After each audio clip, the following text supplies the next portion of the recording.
Bom dia para você! Hoje mais uma leitura da Bíblia. Hoje é dia 16 e nós vamos iniciar mais um livro, o livro de Juízes. E nós vamos ler os capítulos 1, 2 e 3 do livro de Juízes. Estamos em março, né? E já estamos no livro de Juízes. Juízes capítulo 1, a derrota de Adoni-Bezeque.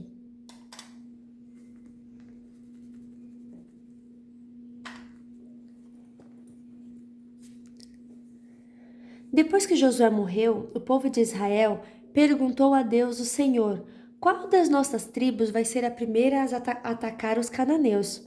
O Senhor respondeu: o povo de Judá vai primeiro, porque eu lhe dei a terra. Então o povo de Judá disse ao povo de Simeão: vamos juntos à terra que nos foi dada e lutemos contra os cananeus. Depois iremos juntos à terra que for dada a vocês. Assim, as tribos de Simeão e de Judá foram guerrear juntas. E o Senhor Deus lhes deu a vitória sobre os cananeus e os perizeus, e eles mataram 10.000 homens em Bezeque. Nesse lugar encontraram Adoni-Bezeque e lutaram contra ele. E eles derrotaram os cananeus e os perizeus. Adoni-Bezeque fugiu, mas eles o perseguiram e prenderam, e cortaram os polegares das suas mãos e os dedões dos seus pés. Então Adoni-Bezeque disse: eu mandei cortar os polegares das mãos e os dedões dos pés de 70 reis, e eles apanhavam migalhas debaixo da minha mesa. Agora Deus fez comigo o mesmo que eu fiz com eles. Então levaram Adoni-Bezeque para a cidade de Jerusalém, e ele morreu ali. A conquista de Jerusalém e Hebrom. Os homens de Judá atacaram Jerusalém e a conquistaram. Mataram seus moradores e puseram fogo na cidade. Depois foram lutar contra os cananeus que moravam nas montanhas, no deserto do sul e nas planícies de Judá. Também atacaram os cananeus que moravam na cidade de Hebrom, que antes era chamada de Kiriate Arba. E venceram Sesai, Aimã e Talmai, que eram filhos de Anak. A conquista de Debir. Dali marcharam contra os moradores de Debir, que também era chamada de Kiriate Sefer. Então Caleb disse: eu darei a minha filha Axa em casamento ao homem que conseguir tomar Kiriate Sefer. Otoniel conquistou a cidade. Ele era filho de Kenaz, o irmão mais novo de Caleb. Então Caleb lhe deu a sua filha Axa em casamento. Quando Axa foi morar com Otoniel, ela insistiu com ele que pedisse ao pai dela algumas terras. Axa foi para o lugar onde Caleb estava. E quando ela desceu do jumento, seu pai perguntou: o que é que você quer? Eu quero um presente, respondeu ela. Já que o Senhor me deu uma terra seca, me dê também algumas fontes de água. Então Caleb lhe deu as fontes que ficavam nas terras altas e nas baixas. As vitórias das tribos de Judá e Benjamim. Os descendentes do sogro de Moisés, que era Queneu, saíram com o povo de Judá e foram de Jericó, a cidade das palmeiras, para o deserto de Judá, que fica ao sul de Arade, e ali viveram com os amalequitas. O povo de Judá e o de Simeão se juntaram e atacaram os cananeus da cidade de Zefate. Em nome de Deus, eles destruíram completamente a cidade e mudaram seu nome para Orma.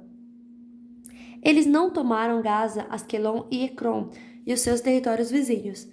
O Senhor Deus ajudou o povo de Judá e eles conquistaram a região das montanhas, mas não puderam expulsar os moradores do litoral, porque estes tinham carros de ferro. Como Moisés havia mandado, a cidade de Hebrom foi dada a Caleb, e ele pôs para fora dali os 3 filhos de Anak. Mas o povo da tribo de Benjamim não expulsou os jebuseus que moravam na cidade de Jerusalém, e os jebuseus dali vivem com o povo de Benjamim até hoje. As tribos de José conquistam Betel. O povo das tribos de José, isto é, Efraim e Manassés, também saiu. Eles atacaram a cidade de Betel, que antigamente era chamada de Luz, e o Senhor os ajudou. Eles mandaram espiões à cidade, estes viram um homem que ia saindo e lhe disseram: como podemos entrar na cidade? Diga, e não mataremos você. Então ele mostrou a entrada. Eles entraram e mataram todos os moradores da cidade, menos aquele homem e toda a sua família. Então ele foi para a terra dos heteus, construiu ali uma cidade e lhe deu o nome de Luz, e esse é o seu nome até hoje. povos que não foram expulsos. A tribo de Manassés não expulsou o povo que morava nas cidades de Bet-San, Tanak, Dor, Ibleão, Megido e nos seus povoados. Os cananeus continuaram a viver nelas. Quando os israelitas ficaram mais fortes, obrigaram os cananeus a trabalhar para eles, mas não expulsaram todos. A tribo de Efraim não expulsou os cananeus que moravam na cidade de Gezer, e assim os cananeus ficaram vivendo ali com eles. A tribo de Zebulon não expulsou o povo que vivia nas cidades de Quitron e Naalol. Os cananeus viveram com eles, mas eram obrigados a trabalhar para eles. A tribo de Aser não expulsou o povo que vivia nas cidades de Aco, Sidom, Alabe, Axibe, Elba, Afeca e Reobe. O povo de Aser viveu com os cananeus que moravam ali, pois eles não tinham sido expulsos. A tribo de Naphtali não expulsou o povo que morava nas cidades de Bet-Semes e Bet-Anate. Os cananeus viveram com o povo de Naphtali, mas eram obrigados a trabalhar para eles. Os amorreus forçaram a tribo de Dan a se retirar para as montanhas e não os deixaram descer ao vale. Os amorreus ficaram vivendo nas montanhas de Eres, em Aijalon e em Saalabim. Mas o povo da tribo de José os dominou e os forçou a trabalhar para eles. As terras dos amorreus começavam na subida do Escorpião e em Sela e iam na direção do norte. Capítulo 2. O anjo do Senhor em Boquim.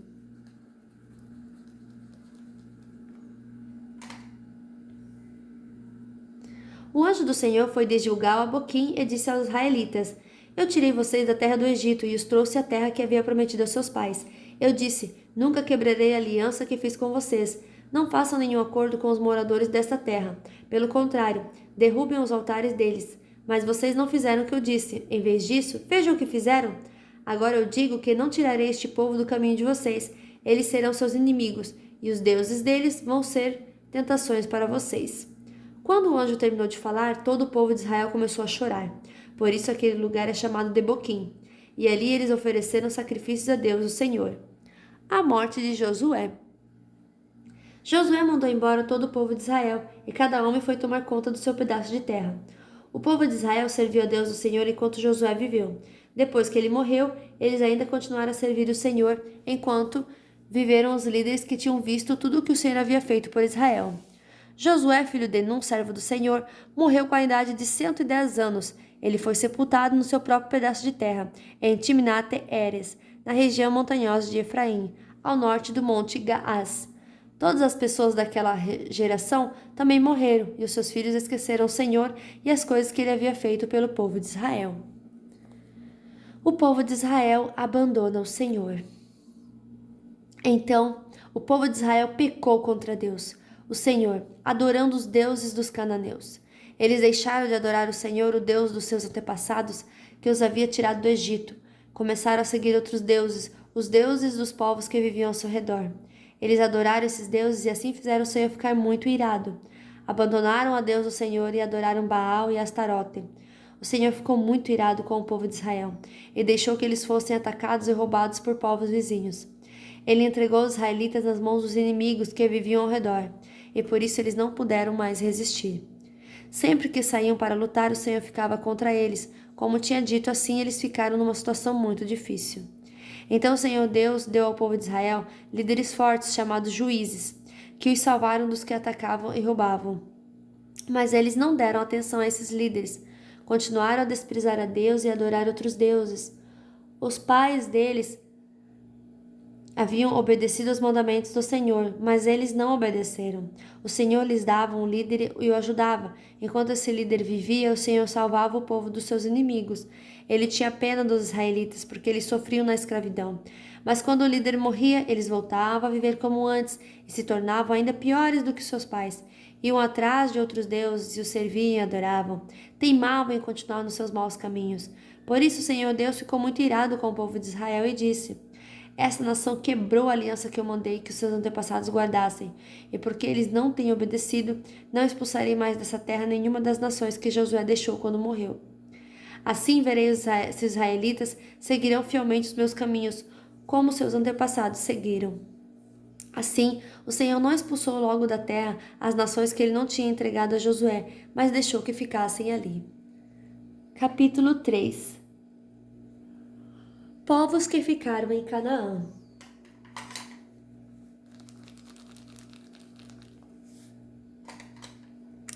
O Senhor Deus deixou alguns povos na terra para pôr à prova os israelitas que não haviam tomado parte nas guerras de Canaã. Ele fez isso somente para ensinar todos os israelitas a guerrear, especialmente aqueles que nunca haviam estado numa batalha. Os povos que ficaram na terra foram os moradores das 5 cidades dos filisteus, todos os cananeus, os sidônios, os heveus que viviam nos montes Líbanos, desde o monte Baal-Hermon até a subida de Amate. Eles ficaram para pôr à prova o povo de Israel, a fim de que o Senhor visse se eles iam ou não obedecer os seus mandamentos que eles tinha dado por meio de Moisés. Assim o povo de Israel ficou morando no meio dos cananeus, dos heteus, dos amorreus, dos perizeus, dos heveus e dos jebuseus. E os israelitas casaram com essa gente e adoraram seus deuses. Otoniel. O povo de Israel esqueceu o Senhor, seu Deus, pecou contra ele e adorou os deuses dos cananeus e os postes da deusa Aserá. Por isso o Senhor ficou muito irado com Israel e deixou que Cuxã-Risataim, rei da Mesopotâmia, os conquistasse. E o povo de Israel foi dominado por ele durante 8 anos. Então os israelitas pediram socorro ao Senhor e ele mandou um homem para libertá-los. Esse homem foi Otoniel, filho de Kenaz, o irmão mais novo de Calebe. Ele foi guiado pelo Espírito de Deus, o Senhor, e se tornou o líder de Israel. Otoniel foi para a guerra, e o Senhor fez com que ele vencesse o rei da Mesopotâmia. Depois disso, Otoniel ainda viveu 40 anos, e durante todo esse tempo a terra de Israel ficou em paz. Eude. Depois da morte de Otoniel, o povo de Israel pecou outra vez contra Deus, o Senhor. Por causa disso, o Senhor fez com que Eglon, rei de Moabe, ficasse mais forte do que eles. Eglon se juntou com os amonitas e os amalequitas, e eles atacaram Israel e tomaram Jericó, a cidade das palmeiras. O povo de Israel foi dominado por Eglon durante 18 anos. Então os israelitas pediram outra vez socorro ao Senhor, e ele mandou outro homem para libertá-los. Foi Eude, filho de Gera, da tribo de Benjamim. Eude era canhoto. O povo de Israel mandou-o levar o pagamento dos impostos para Eglon, rei de Moabe. Então Eude fez um grande punhal, de mais ou menos meio metro de comprimento. Ele amarrou o punhal debaixo da roupa do lado direito, e foi levar os impostos a Eglon, que era muito gordo. Depois de entregá-los, Eude mandou embora os carregadores, mas ele voltou do lugar onde estavam as imagens de pedra, perto de Gilgal, e disse ao rei: Ó rei, tenho uma informação secreta para lhe dar. Então o rei ordenou que todos os outros saíssem da sala, e todos saíram. O rei estava sentado na sua sala de verão, no terraço. Eude chegou perto dele e disse: Tenho um recado de Deus para o Senhor. O rei se levantou. Então Eude, com a mão esquerda, tirou o punhal que estava no seu lado direito e enterrou na barriga de Eglon. O punhal entrou até o cabo e a gordura o cobriu, porque Eude não o tirou da barriga do rei. E a ponta do punhal apareceu entre as suas pernas. Em seguida, Eude trancou as portas, saiu pela janela e foi embora. Aí os empregados chegaram e viram que as portas estavam trancadas. Então pensaram que o rei tinha ido ao banheiro. Esperaram muito tempo, mas como ele não abria a porta, pegaram a chave e abriram. E o rei estava morto, caído no chão. Enquanto eles estavam esperando, Eude fugiu, passou pelas imagens de pedra e foi para Seira. Quando chegou lá nas montanhas de Efraim, ele trocou uma corneta de chifre de carneiro para chamar os homens de Israel para a luta. Ele os guiou montanha abaixo, dizendo: Sigam-me, o Senhor Deus deu a vocês a vitória sobre os inimigos, os moabitas. Então os israelitas o seguiram e tomaram o lugar onde os moabitas costumavam atravessar o Rio Jordão. E não deixaram ninguém atravessar. Nessa batalha eles mataram mais ou menos 10.000 soldados moabitas, todos fortes e valentes, e nenhum escapou. Assim, os israelitas derrotaram Moabe naquele dia, e houve paz na terra de Israel durante 80 anos. Sangar. O líder seguinte foi Sangar, filho de Anate. Ele matou 600 filisteus com um ferrão de tocar bois, e assim ele também libertou o povo de Israel. Fim da nossa leitura de hoje, eram apenas 3 capítulos. Que Deus abençoe você, a sua família, e até amanhã. Tchau!